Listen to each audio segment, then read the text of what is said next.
कांग्रेस के उम्मीदवार थे। डिस्ट्रिक्ट कांग्रेस कमेटी के हमारे अध्यक्ष कमल जी, सभी मंच पर सम्मानित अतिथिगण और भटियार क्षेत्र के सभी दूर दराज क्षेत्रों से आए बुजुर्ग, माताएं, युवा, प्यारे बच्चों, 15 महीने पहले आज के दिन ही मैंने मुख्यमंत्री पद की शपथ ली थी। मुझे पूरे 15 महीने हो गए। आज का दिन 15 महीने का पहला दिन। इतिहास ने करवट बदली और कांग्रेस पार्टी ने एक ऐसे व्यक्ति को मुख्यमंत्री का पद सौंपा जिसके परिवार से कोई राजनीतिक जीवन में कभी ये कल्पना भी नहीं कर सकता था। एक आम परिवार से उठकर, आप लोगों के परिवार से उठकर, जहां जिनकी माता भी खेती करती है, उसको मुख्यमंत्री बनने का मौका मिला। और मुख्यमंत्री बनने के बाद मेरे मन में हमेशा से एक इच्छा रही कि जितने भी हमारे लोग हैं हिमाचल प्रदेश में, हमारे समाज के जो भी लोग हैं, उनकी कैसे सेवा की जाए। मुख्यमंत्री बनने के बाद एक रिवाज होता है कि सचिवालय में जाकर जितने भी अधिकारी होते हैं, सचिवालय के कर्मचारी होते हैं, वो सब एक बैठक करते हैं। शपथ लेने के बाद अपनी पूजनीय माता जी के साथ गले मिलने के बाद, जो कि सिर्फ 5 कक्षा पढ़ी हुई थी, हमें आशीर्वाद देती है, कहती है कि बेटा आपने समाज के सभी लोगों की सेवा करनी है। उसके बाद मैं बालिका आश्रम गया, उन प्यारी बेटियों से मिला जिन्होंने अपनी माता को खोया, अपने पिता को खोया। उनका दर्द समझा। मैंने देखा उनके हॉस्टल में जाकर वो कैसे रहती है। वो मन में अपने भाव छुपा रखी थी, उस भाव को मैंने पढ़ा। अभी मैं सचिवालय की दहलीज पर कदम भी नहीं रखे, मेरे मन में एक सोच आई कि जो बेटियां और जो बेटे अपनी माता को खो चुके हैं, अपने पिता को खो चुके हैं, उनके लिए हमें कुछ करना है। और हमने उस सोच से आगे बढ़ना शुरू किया। धीरे धीरे मेरे दिमाग में एक सोच बनी कि हम अपने बच्चे को किस तरह पालते हैं। जिस तरह हम अपने बच्चों को पालते हैं, उसी तरह का प्यार इन बच्चों को मिलना चाहिए जो अपनी माता को खो चुके हैं, अपने पिता को खो चुके हैं। ये सोच विकसित हुई। कानून के बारे में विचार किया गया और अक्टूबर में हिमाचल प्रदेश हिंदुस्तान का पहला ऐसा राज्य बना जहां अनाथ बच्चों को सरकार ने चिल्ड्रन ऑफ द स्टेट राज्य के बच्चे घोषित किया। ये घोषणा महज कागजों में न रह जाए, उसके लिए कानून में कई पन्ने लिखे गए। कहा गया जो भी बच्चा अपनी माता को खो चुका है, अपने पिता को खो चुका है, उसकी पढ़ाई का खर्चा, जिस प्रकार हम अपने बच्चों की पढ़ाई का खर्चा उठाते हैं, उसी प्रकार से ये सरकार करे। हर महीने 18 साल से कम उम्र के बच्चे को 2,500 रुपया पॉकेट मनी के रूप में मिलेगा। उसकी पढ़ाई का खर्चा अगर वो हॉस्टल में रहता है और किसी अच्छे स्कूल में भी पढ़ता, सरकार उठाएगी। 18 साल के बाद बच्चा पढ़ने लिखने में तेज है, डॉक्टर बनना चाहता है, इंजीनियरिंग करना चाहता है, पीएचडी करना चाहता है, पोस्ट ग्रेजुएशन करना चाहता है।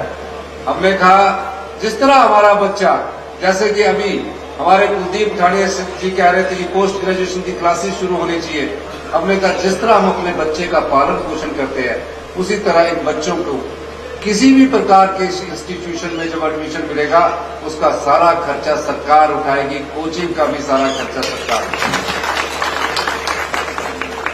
और इस प्रकार हमने उन्हें 27 साल की उम्र तक उसकी शिक्षा से संबंधित सभी खर्चा, उसके हॉस्टल से संबंधित सभी खर्चा उठाने का दायित्व हमारी सरकार ने ये पहला पुण्य का कार्य है। जिस तरह हम अपने बच्चे को कॉलेज में जाने के लिए कभी 50 रुपए कभी 100 रुपया बेटी आके अपने माता को बोलती है, अपने पिता को बोलती है, उसी तरह मैंने कहा इन बच्चों को मांगने की जरूरत नहीं पड़े, हर महीने इनके बैंक अकाउंट में 4000 रुपया डलना चाहिए और तकरीबन 4000 बच्चों को आज 4000 रुपया उनके पॉकेट में डल रहा है। किसी ने व्यवसाय शुरू करना, किसी बेटी की शादी होनी है, 3 लाख रुपया सरकार की तरफ से मिलेगा। जिसके पास घर नहीं है, चाचा ताए के पास रह रही है, अपनी जगह है, उसके लिए 3 लाख रुपया मिलेगा। अभी हम इस प्रकार के कार्यों से आगे काम कर ही रहे थे कि उस समय आर्थिक मोर्चे पर सबसे बड़ी चुनौती का मुझे सामना करना पड़ा। आर्थिक मोर्चे पर चुनौती थी, जो सरकारी खजाना होता है वो आप लोगों का खजाना होता है। उस खजाने में सरकारी कर्मचारियों और अधिकारियों को किस प्रकार वेतन मिले, किस प्रकार दिन प्रतिदिन का खर्चा चले, उसके लिए हमारा सरकारी खजाना खत्म हो चुका है। अधिकारियों ने मेरे पास अपनी वस्तुस्थिति बताई। मैंने कहा आज तो कांग्रेस की सरकार बन गई, अगर बीजेपी की सरकार बन जाती उस समय तो आप क्या करते? उन्होंने कहा कि तब भी हम कर्जा उठाते हैं, आज भी हम कर्जा उठाते हैं।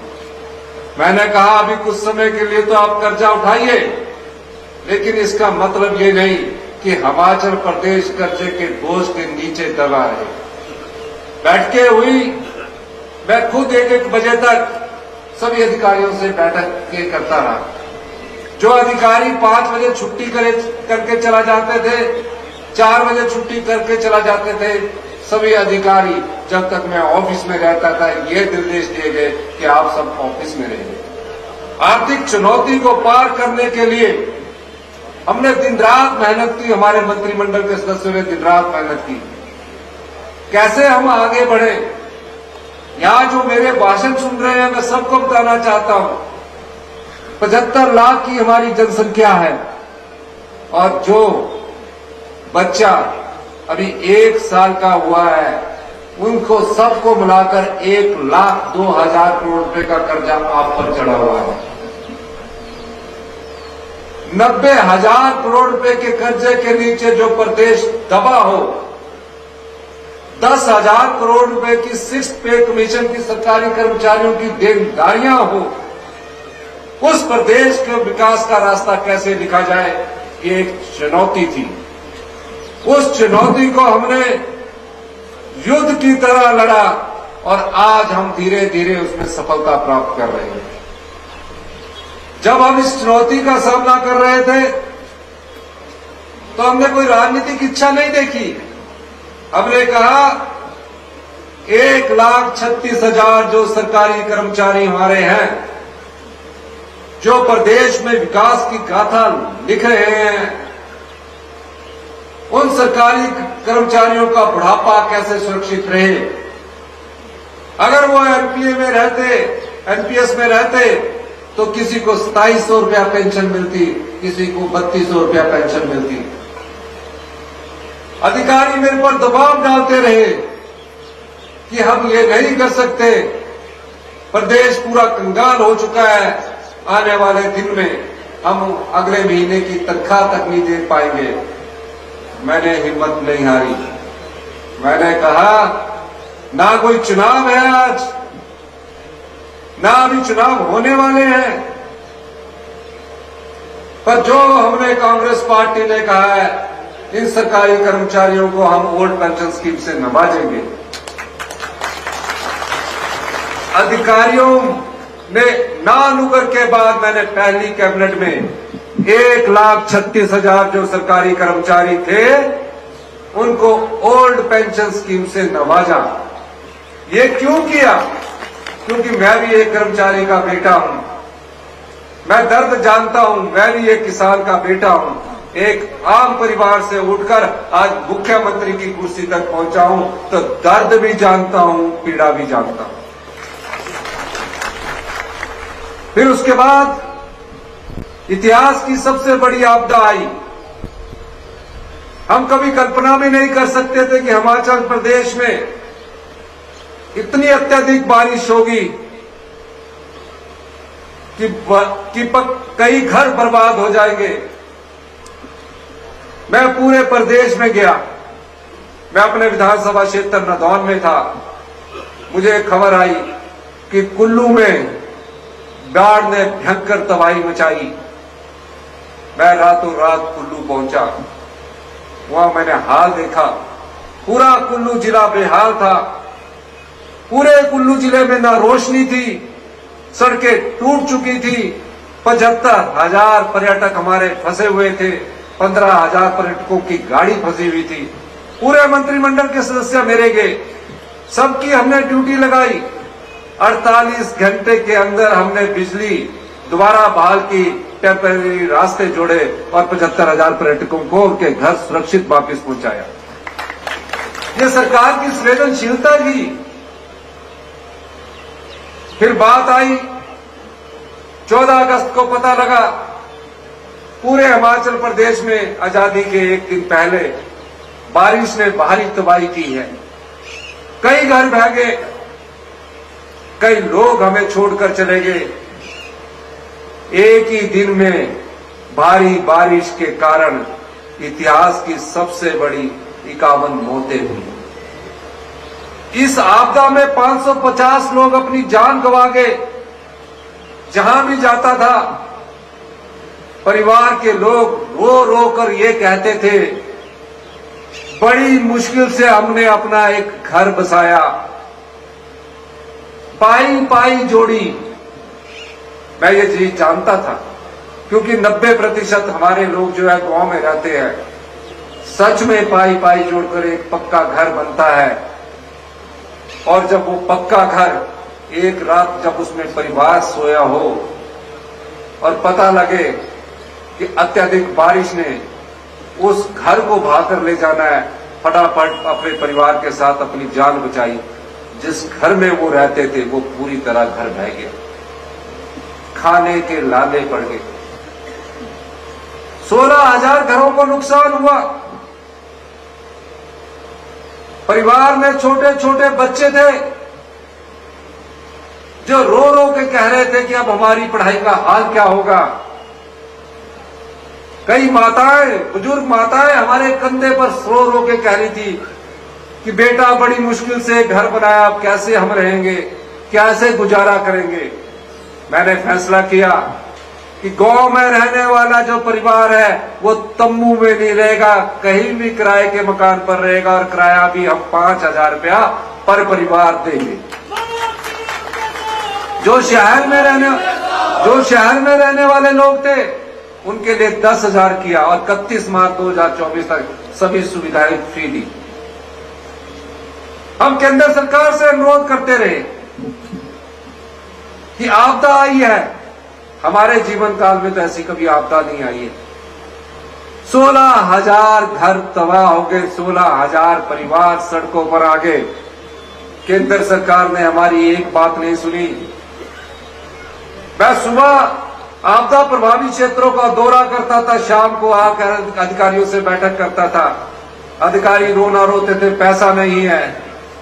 मैंने कहा इन 16,000 परिवारों को बसाना है। मैं दर्द जानता हूं क्योंकि मैं उन परिवारों के बीच से उठकर मुख्यमंत्री बना हूं। वो कहा कि हम कानून नहीं बदल सकते, हम नियम नहीं बदल सकते। मैंने उस कानून की किताब को अपने पास लाकर रात को घर में पढ़ा।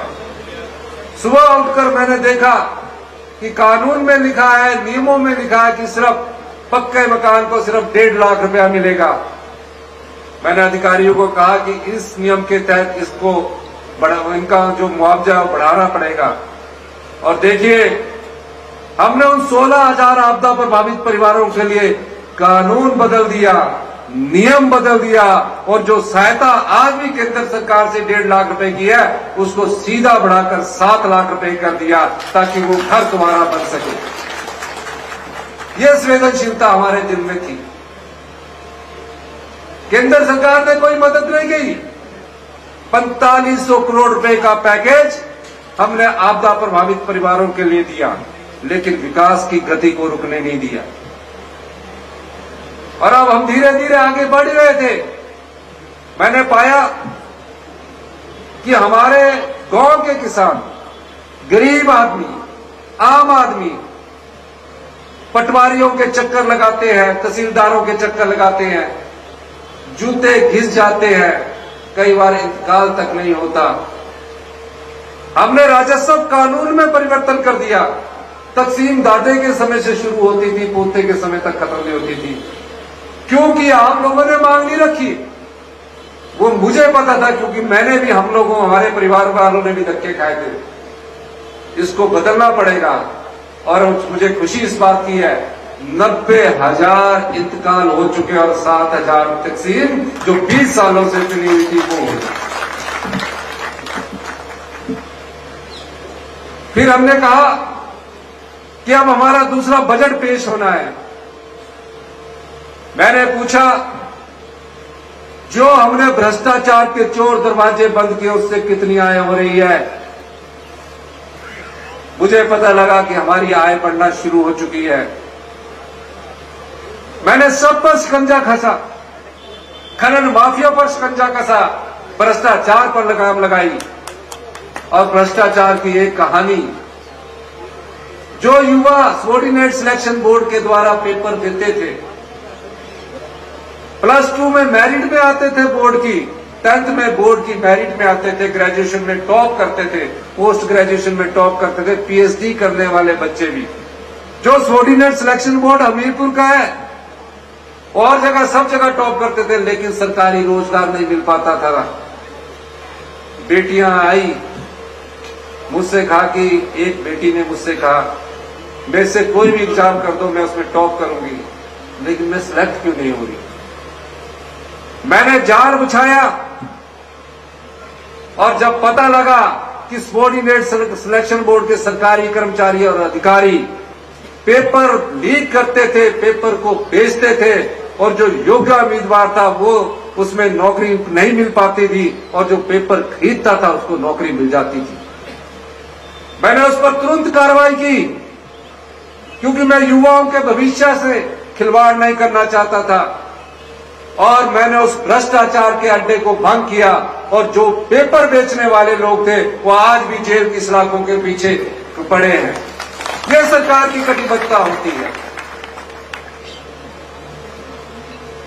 फिर उसके बाद हमने कहा कि हम 1 साल में 20,000 लोगों को रोजगार देंगे, और हम 1 साल में, अभी 15 महीने के कार्यकाल में 22,000 लोगों को रोजगार देने जा रहे हैं।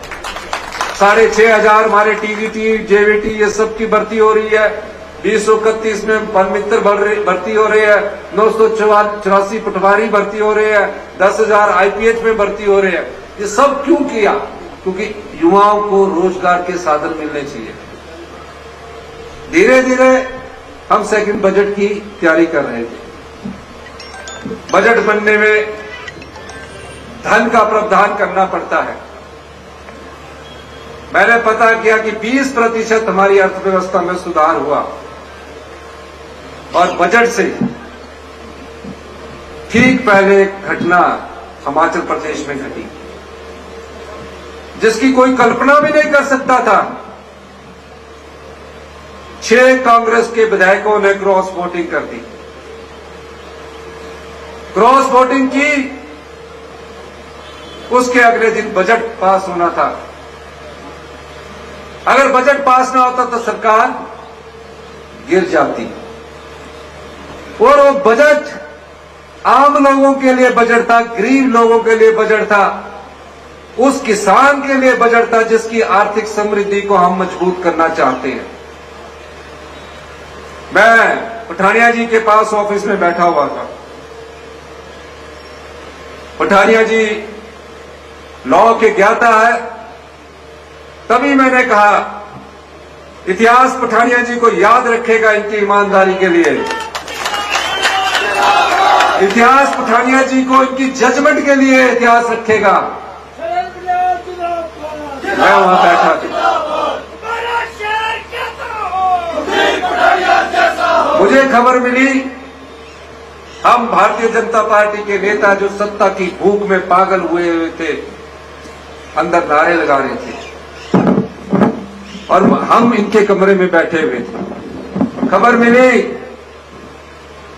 कि मुख्यमंत्री जी ने इस्तीफा दे दिया। ना मुझे जानकारी, ना गणेश। तरह तरह की अफवाह फैलाएगी। मैंने जब ये बात सुनी, मैंने कहा मैं क्यों इस्तीफा दूंगा, हमारे पास मेजॉरिटी है। पठानिया जी ने कहा जो कानून बोलता है, मैं कानून का रक्षक हूं, ईमानदारी से फैसला करूंगा और परिभाषा जो मैं लिख के जाऊंगा उसको कोई बदल भी नहीं पाएगा। इसके लिए पठानिया जी को मैं मुबारकबाद देता हूं। सारे चैनलों में इस्तीफा इस्तीफा इस्तीफा। मैं आप लोगों के बजट का रिप्लाई देने के लिए तैयारी कर रहा था। सारी जगह से फोन आए कि आपने इस्तीफा दे दिया। मैंने कहा मैं तो बजट पास करना चाहता हूं। क्या था उस बजट में? आम आदमी की आवाज थी। ऐसा बजट 40 साल में पहली बार प्रस्तुत किया गया होगा। मैंने कहा गांव में मनरेगा का मजदूर है। कई बहनें हमारी मनरेगा में मजदूरी इसलिए करती है कि अपनी परिवार का पालन पोषण हो सके। मेरे पास अधिकारी लाए कि 20 रुपए बढ़ने चाहिए। मैंने बोला नहीं, सीधे 60 रुपए की ऐतिहासिक वृद्धि हमने मनरेगा के दिहाड़ी में की। मनरेगा में जो महिलाएं हैं जिनके पास कच्चा घर है, मैंने कहा उस गांव की महिला को भी पक्का घर में रहने का अधिकार होना चाहिए और उसके लिए 3 लाख रुपया हमने एक मुश्त देने की योजना बनाई। यही नहीं, 19 लाख परिवार हिमाचल प्रदेश में रहते हैं। 1,15,000 हमारी विधवा बहनें हैं, एकल नारी है। और मैं जब विधायक था, 20-25 साल से मैं विधायक था, मैं देखता था, मेरे पास आते थे कि मेरी बेटी तो डॉक्टर बन गई है, लेकिन डॉक्टर की फीस देने के लिए मेरे पास पैसे नहीं।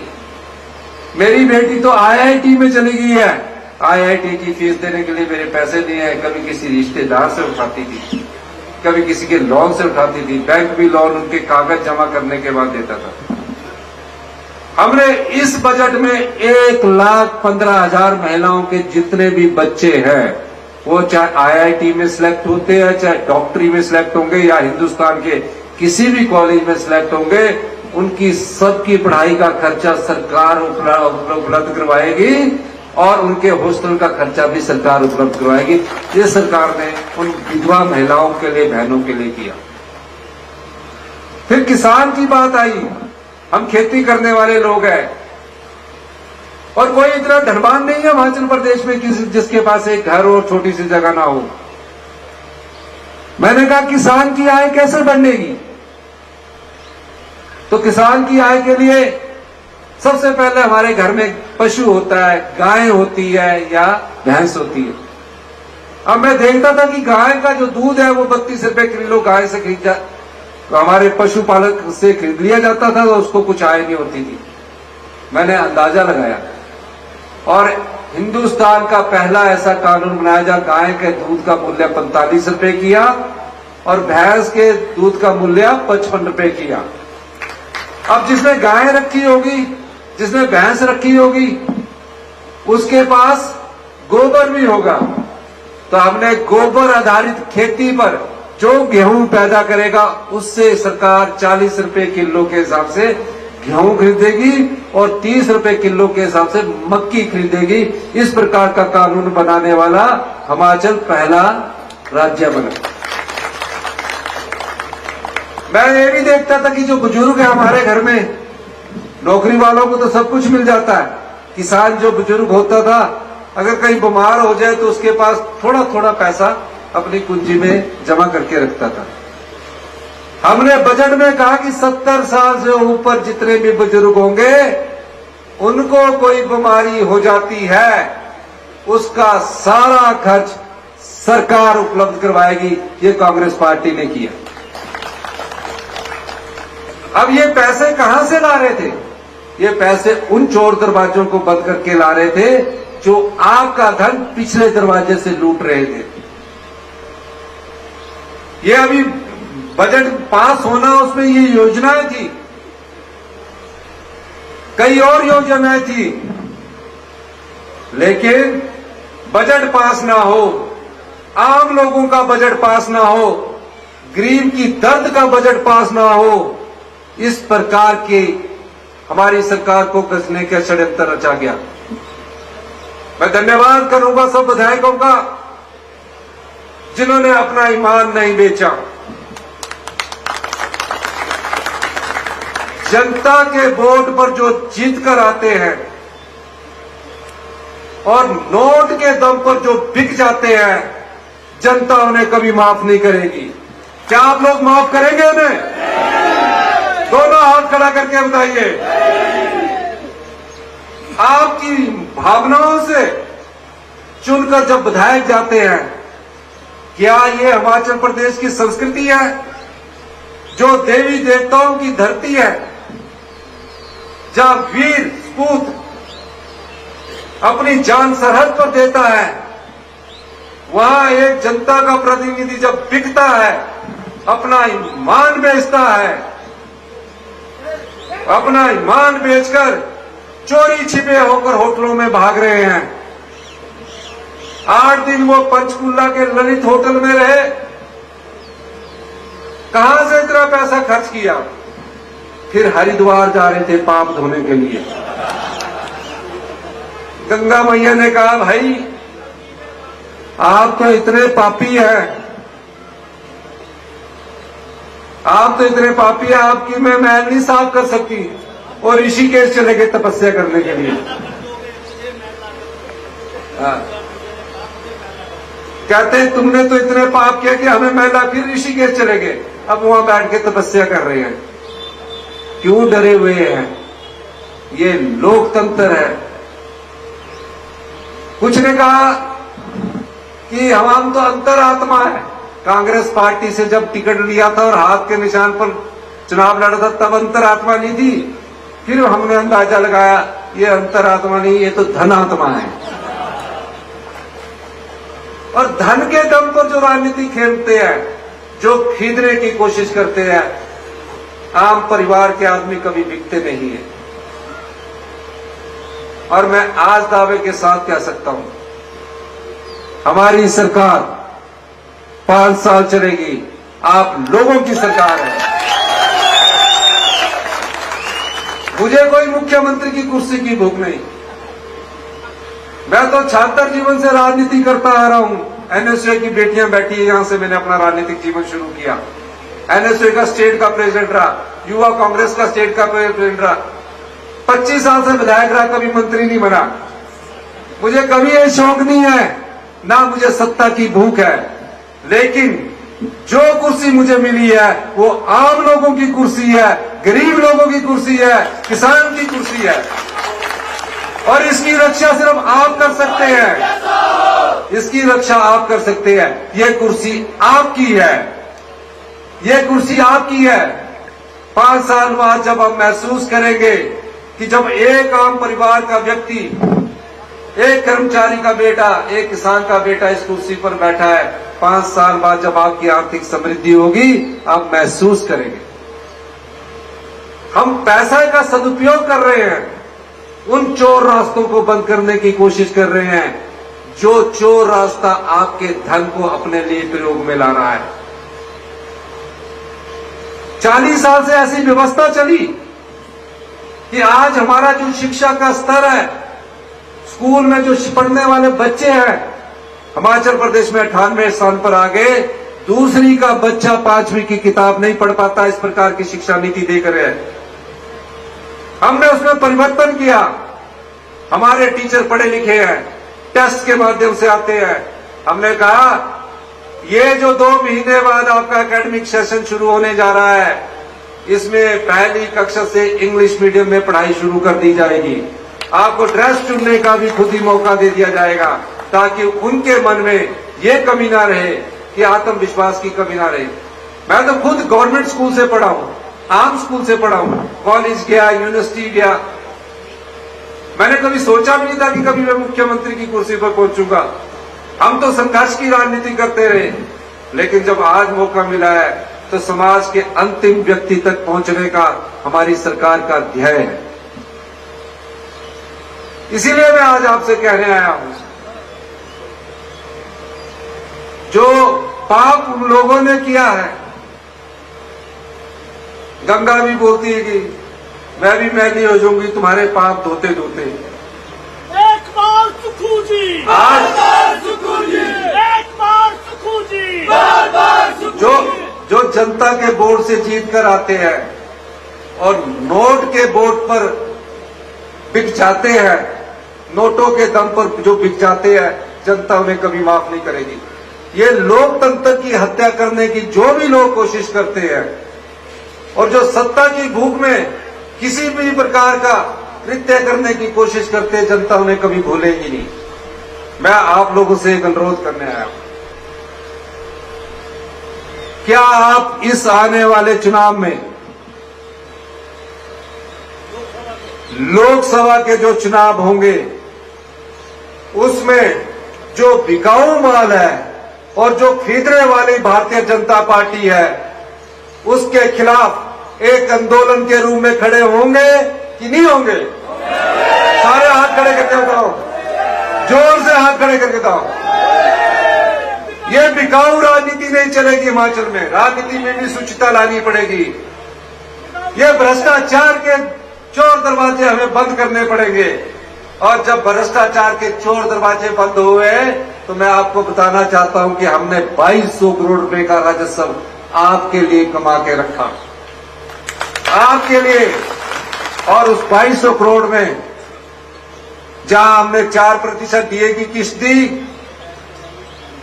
ये जो बेचारे डाइट मनी वाले पुलिस वाले खड़े रहते, 210 रुपए मिलते थे, हमने 5 गुना बढ़ाकर 1000 किया।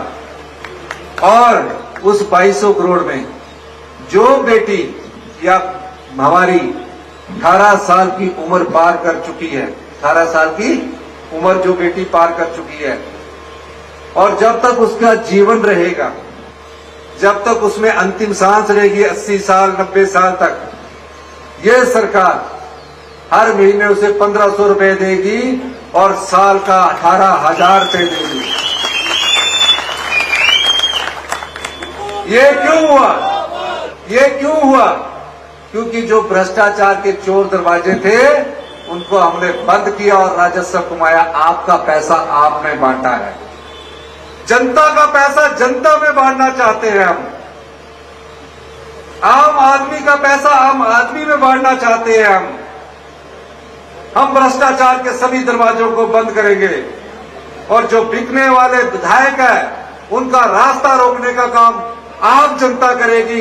ये मैं आपसे चाहता हूं, क्या आप ये काम करोगे? और मैं ये भी कह सकता हूं कि आने वाले 5 साल में, जैसे कि हमें कुलदीप ठाणे जी ने कहा है, आने वाले 5 साल में हम हिमाचल को आत्मनिर्भर बनाएंगे 2027 तक, 2032 तक। आप गौरव महसूस करेंगे, गर्व से कहेंगे कि हिंदुस्तान का सबसे समृद्धशाली और अमीर राज्य हिमाचल प्रदेश होगा। ये आपको गौरव होगा। हम तुम्हारे साथ हैं, हमारी नियत भी साफ है, एक बार सुखू जी, बार बार सुखू और जी। हमारी नियत भी साफ है, और हम सत्ता के भूखे नहीं हैं। अगर आज हम यहाँ आए हैं तो आपकी सेवा के लिए आए हैं, किसान की सेवा के लिए आए हैं, महिलाओं के सम्मान के लिए आए हैं, युवाओं को रोजगार देने के लिए आए हैं, और जो धन आपका बनता है, जनता का बनता है, जनता में बांटने के लिए आए हैं। इसीलिए मैंने कई बार कहा, मैं शिमला में छोटी गाड़ी में चलता हूं, इलेक्ट्रिकल व्हीकल में चलता हूं। मैंने कई बार कहा कि हम सत्ता सुख के लिए नहीं आए हैं कि बड़ी बड़ी गाड़ियां खरीद ली जाए, बड़े बड़े घर बना दिए जाए। हम तो अभी भी उसी मां के पुराने घर में रहने वाले लोग हैं, लेकिन हम सत्ता सुख के लिए नहीं आए, व्यवस्था परिवर्तन के लिए आए हैं। उस व्यवस्था परिवर्तन के कारण जो हमने भ्रष्टाचार पर चोट लगाई, उसके कारण आज अपनी माताओं को हम 1500 रुपया देने में सफल हुए हैं। 1 अप्रैल 2024 से ये स्कीम लागू की जाएगी। और मैं एक बार अंत में, मेरे बड़े भाई है कुलदीप सिंह पठानिया जी, मैं तो आप लोगों का धन्यवाद करना चाहता हूं। एक ऐसा बुद्धिजीवी, एक ऐसा विधि का ज्ञाता और एक ऐसा सेवक आपने हिमाचल प्रदेश की विधानसभा में चुनकर भेजा, जिसने अध्यक्ष के रूप में एक इतिहास काम किया।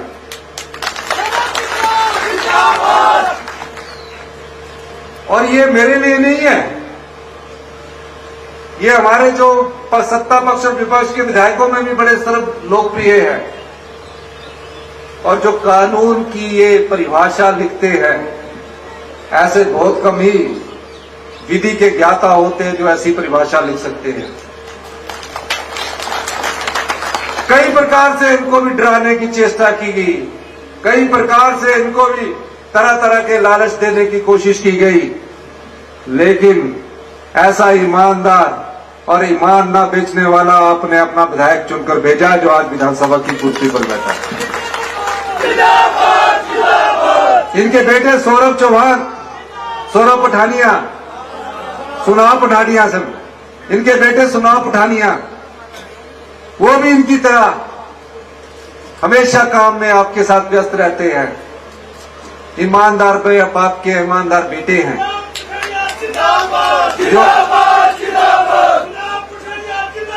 जो जिसके मन में आपके लिए सेवा का भाव है। आज अगर आम लोगों की सरकार में बचाने में कोई महत्वपूर्ण योगदान रहा है तो श्री कुलदीप सिंह पठानिया जी का रहा। जो भी इन्होंने मांगे रखी है, post graduation classes Chuwari college में होनी चाहिए, किस सब्जेक्ट की होनी चाहिए, माननीय अध्यक्ष महोदय जो बोलेंगे उनको अगले एकेडमिक सेशन से शुरू कर दिया जाएगा।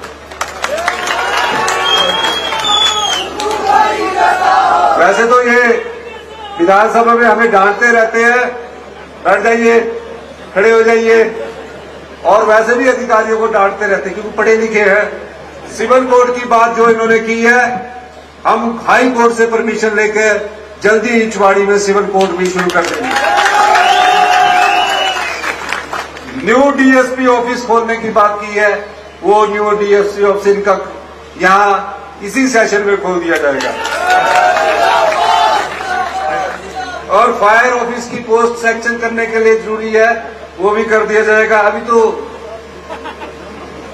मिनी सेक्रेटरीट जो कार्यालय इन्होंने सैंक्शन करने को बोला, वो भी कर दिया जाएगा।